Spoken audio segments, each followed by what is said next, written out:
आपको जानकर हैरानी होगी कि पावर ट्रांसफार्मर में कोई भी मूविंग पार्ट नहीं होता है, फिर भी यह 11,000 वोल्ट को एक्सट्रीमली एक्स्ट्रा हाई वोल्टेज पर स्टेप अप और डाउन कर देता है। इसके अलावा 3 फेज इंडक्शन मोटर और भी ज्यादा हैरान करती है, क्योंकि यह भी सेम ट्रांसफार्मर की तरह ही काम करती है, लेकिन बस रोटेट करती है। सबसे पहली बात, ट्रांसफार्मर सिर्फ एसी सप्लाई पर काम करता है, डीसी पर नहीं। इसे थोड़ा आगे विद कंसेप्ट समझ लेंगे तो मिस्टर फेराडे कहते हैं कि जब आप किसी वायर में सप्लाई देते हैं तो उसमें इलेक्ट्रोमोटिव फोर्स इंड्यूस होगा। यह फोर्स अपने आसपास में एक फील्ड जनरेट करेगा जिसको मैग्नेटिक फील्ड बोलते हैं, लेकिन एसी केस में यह फील्ड बाई डायरेक्शनल होता है। कुछ ऐसी अल्टरनेटिंग करंट की वेवफॉर्म होती है, यहाँ से यहाँ तक वेवफॉर्म इंक्रीज हो रही है तो वायर में मैग्नेटिक फील्ड की स्ट्रेंथ भी बढ़ेगी। यहाँ से यहाँ डिक्रीज हो रही है तो मैग्नेटिक फील्ड की स्ट्रेंथ वापस कम होने लगेगी। यहाँ से वेवफॉर्म नेगेटिव डायरेक्शन में जाने लगेगी तो मैग्नेटिक फील्ड अपनी डायरेक्शन बदल लेगा और फील्ड की स्ट्रेंथ ठीक पॉजिटिव साइड के ऑपोजिट होगी।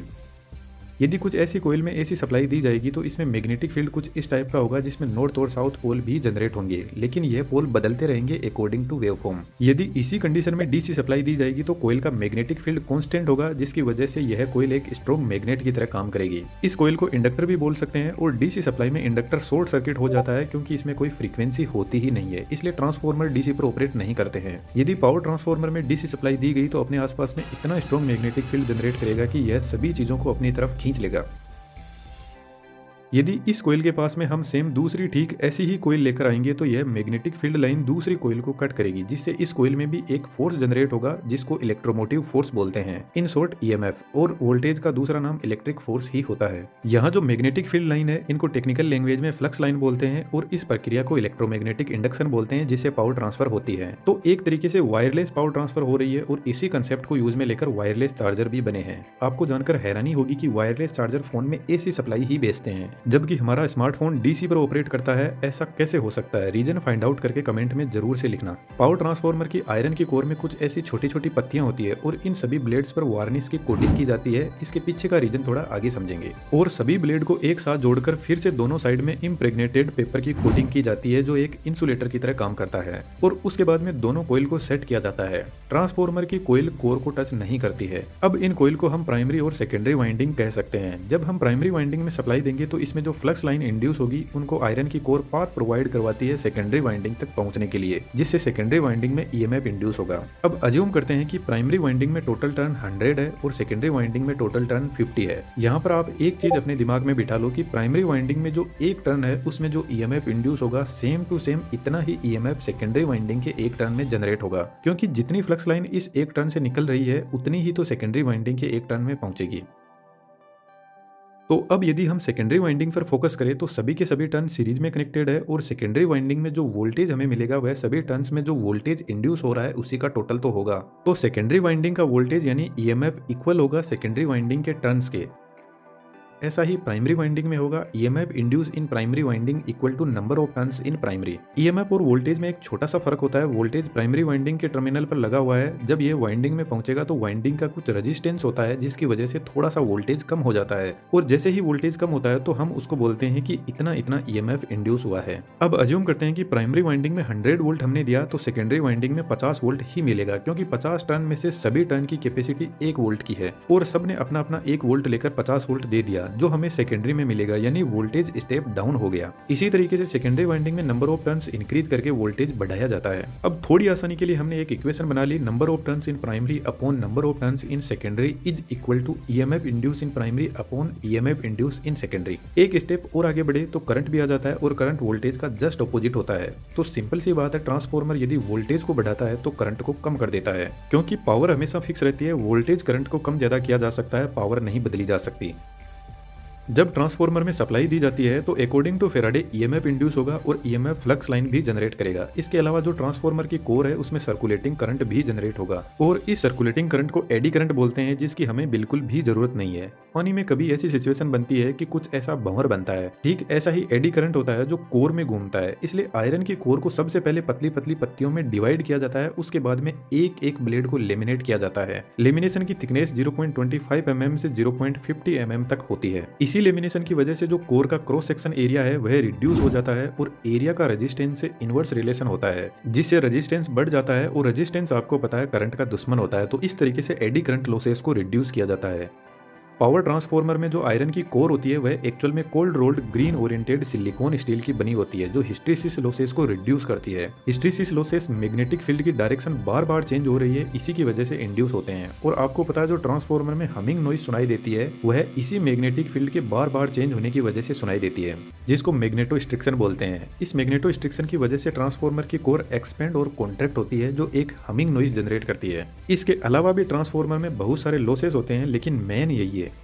ट्रांसफार्मर में ठीक ऐसी ही 3 वाइंडिंग होती है 3 फेज के लिए, लेकिन जब हम प्रैक्टिकल ट्रांसफार्मर को देखते हैं तो उसमें आयरन की कोर कुछ ऐसी होती है 3 फेज सिस्टम के लिए, जिसमें सबसे पहले हर फेज के लिए प्राइमरी वाइंडिंग को सेट किया जाता है। यदि स्टेप अप ट्रांसफार्मर की बात करें तो प्राइमरी वाइंडिंग में कम टर्न्स होते हैं और वोल्टेज कम और करंट ज्यादा होता है, तो यहाँ पर काफी थिक कॉपर वायर काम में लिए जाते हैं। यह कॉपर वायर कंप्लीटली इंसुलेटेड रहते हैं। प्राइमरी वाइंडिंग के ऊपर सेकेंडरी वाइंडिंग को तैयार किया जाता है। दोनों वाइंडिंग के बीच में कोई भी इलेक्ट्रिकल कनेक्शन नहीं होता है, पावर ट्रांसफर इंडक्शन प्रोसेस के थ्रू ही होती है। वाइंडिंग का कनेक्शन 2 अलग अलग कनेक्शन में किया जाता है। जो हाई वोल्टेज साइड होती है वह स्टार कनेक्शन में कनेक्टेड रहती है। स्टार कनेक्शन में 3 फेज और न्यूट्रल भी मिलता है, इसलिए आपने हाई वोल्टेज लाइन के साथ में हमेशा एक एक्स्ट्रा वायर देखा होगा जो न्यूट्रल का होता है। Low voltage side delta connection में कनेक्टेड रहती है, इसमें सिर्फ 3 फेज होते हैं। दोस्तों कंफ्यूज नहीं होना है, मुझे पता है थोड़ा ज्यादा ही टेक्निकल है, पर टेक्नोलॉजी बहुत कमाल की है। अब यार 3D एनिमेशन की स्किल भी बहुत कमाल की है। आप चाहो तो हमारी 3D कम्युनिटी में आ सकते हो। स्टेप अप ट्रांसफार्मर सिर्फ एक ही जगह यूज होता है, पावर प्लांट में, जहां इलेक्ट्रिसिटी जनरेट होती है। वहीं से वोल्टेज को बढ़ा दिया जाता है। उसके बाद में जितने भी ट्रांसफार्मर होते हैं वह सभी के सभी स्टेप डाउन होते हैं, और स्टेप डाउन ट्रांसफार्मर में हाई वोल्टेज साइड डेल्टा में और लो वोल्टेज साइड स्टार में कनेक्टेड रहती है।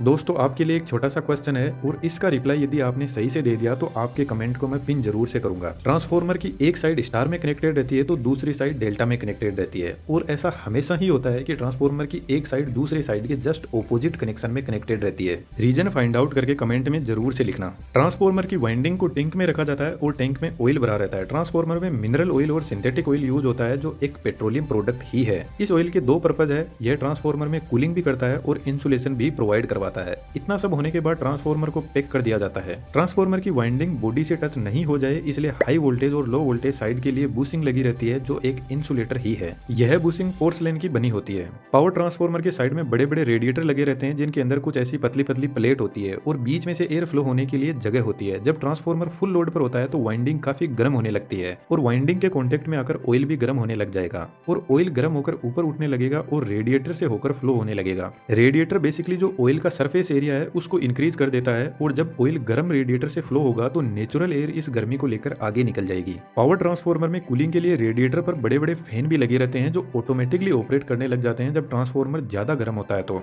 जब ट्रांसफार्मर अपने रेटेड टेम्परेचर से 10 डिग्री सेंटीग्रेड भी ऊपर चला जाता है तो इंसुलेशन की लाइफ हाफ हो जाती है। ट्रांसफार्मर के ऊपर एक बड़ा और टैंक लगा रहता है जिसको कंजर्वेटर बोलते हैं। इसमें ट्रांसफार्मर के लिए एक्सेस ऑयल भरा रहता है। यह टैंक ऑयल से आधा ही भरा रहता है क्योंकि जब ट्रांसफार्मर फुल लोड पर होता है तो ऑयल गर्म होकर एक्सपेंड करने लगेगा। तो ऐसी कंडीशन में ट्रांसफार्मर कहीं फट ना जाए इसलिए ऑयल एक्सपेंड होकर कंजर्वेटर में चला जाता है।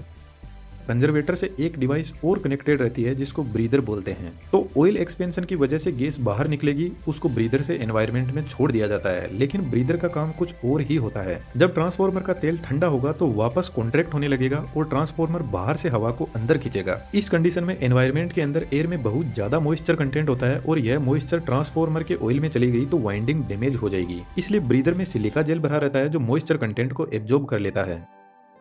कई बार ऐसा भी हो सकता है कि ट्रांसफार्मर ओवरलोड की वजह से वाइंडिंग इंसुलेशन डैमेज हो जाता है और ऑयल में बबल्स क्रिएट होने लगते हैं, और इन बबल्स की वजह से ट्रांसफार्मर में बहुत सारी गैसेस इंट्रोड्यूस होती है और ट्रांसफार्मर टैंक का प्रेशर बढ़ने लगता है। तो कंजर्वेटर और ट्रांसफार्मर टैंक के बीच में एक रिले लगी रहती है जिसका नाम बखोल्स रिले है। यह रिले पूरी की पूरी ऑयल से भरी रहती है और इस रिले के अंदर एक ट्यूब होती है जो एक एंगल पर कुछ इस तरीके से सेट रहती है और इसके अंदर मरकरी भरा रहता है, और मरकरी आपको पता है एक कंडक्टिंग मेटल है। तो ट्रांसफार्मर टैंक में प्रेशर बढ़ने की वजह से टैंक में गैस जनरेट हो रही है वह इस रिले में आने लगेगी और ऑयल धीरे धीरे कम होने लगेगा। इस प्रेशर की वजह से यहाँ पर लगा फ्लोट भी स्ट्रेट होने लगेगा, जिसकी वजह से फ्लोट से जुड़ी मरकरी इन दोनों कॉन्टेक्ट के बीच में कनेक्शन बना देगी और एक जबरदस्त अलार्म बजने लगेगा। अलार्म को सुनकर जीएसएस में बैठा हुआ जूनियर इंजीनियर ट्रांसफार्मर को ट्रिप कर देगा, लेकिन मान लो कि अलार्म काम ना करे तो बखोल्स रिले के अंदर सेम ऐसी ही एक ट्यूब और होती है। तो जब सीवियर फॉल्ट होता है तो गैसियस प्रेशर बढ़ने की वजह से ऑयल और नीचे आने लगेगा और यह स्विच भी एक्टिवेट हो जाएगा ठीक ऊपर वाले जैसे वैसे ही। इस स्विच का काम है ट्रांसफार्मर के पास लगे सर्किट ब्रेकर को सिग्नल भेजना, जिससे सर्किट ब्रेकर ही ट्रांसफार्मर को ट्रिप कर देगा। एक वर्स्ट सिचुएशन और लेकर चलते हैं। मानकर चलते हैं कि सर्किट ब्रेकर भी ऑपरेट नहीं हुआ और टैंक के अंदर जबरदस्त ऑयल का प्रेशर क्रिएट हो गया। यदि यह टैंक फट गया तो ऑयल काफी गर्म है और काफी दूर में फैल जाएगा, जिसकी वजह से फायर को बुझाना बहुत मुश्किल हो जाता है, क्योंकि यह ऑयल एक पेट्रोलियम प्रोडक्ट ही है और एक 400 केवीए ट्रांसफार्मर में 450 लीटर ऑयल भरा रहता है। तो टैंक के ऊपर एक एक्सप्लोजिव वेंट लगा रहता है, जिससे ऑयल जिस तरीके से हमारे घर में कुकर ऑपरेट होता है, ठीक उसी तरीके से यह ऑपरेट होगा और हाई प्रेशर को बाहर रिलीज कर देगा। लेकिन जो पावर ट्रांसफार्मर होता है उसमें एक एक्स्ट्रा फीचर और होता है। ट्रांसफार्मर के पास में ही जमीन के अंदर टैंक बनाए जाते हैं, तो ऐसी कंडीशन में ऑयल ट्रांसफार्मर टैंक से इन्हीं टैंक के अंदर चला जाएगा और ट्रांसफार्मर ट्रिप हो जाएगा। लेकिन दोस्तों, पावर ट्रांसफार्मर को स्टार्ट करना कोई आसान काम नहीं है। जब ट्रांसफार्मर को ऐसे ही स्टार्ट कर दिया जाता है तो हाई इनरस करंट जनरेट होता है, जो फुल लोड करंट का 4 से 5 गुना होता है, जो वाइंडिंग को डैमेज कर सकता है। इसलिए पावर ट्रांसफार्मर को हमेशा इस वेवफॉर्म के पीक पॉइंट पर स्टार्ट किया जाता है, ताकि इनरस करंट को रिड्यूस किया जा सके। ट्रांसफार्मर को लाइन से कनेक्ट करने से पहले प्राइमरी वाइंडिंग की तरफ एक सर्किट ब्रेकर लगा रहता है फॉल्टी सिचुएशन में ट्रांसफार्मर को ट्रिप करने के लिए, और उससे पहले लाइटिंग अरेस्टर लगा रहता है जो लो रेजिस्टिव पाथ प्रोवाइड करवाता है और लाइन में आ रहे एक्स्ट्रा सर्ज को ग्राउंड कर देता है। पावर ट्रांसफार्मर काफी हेवी और कॉस्टली इक्विपमेंट आते हैं। यदि ये डैमेज होते हैं तो बहुत सारे इक्विपमेंट को डैमेज कर देते हैं, इसलिए इनकी सेफ्टी बहुत जरूरी है। यदि आप इंजीनियरिंग फील्ड से हो तो एक बार पावर ट्रांसफार्मर 400 केवीए या 220 केवीए जीएसएस में जाकर जरूर से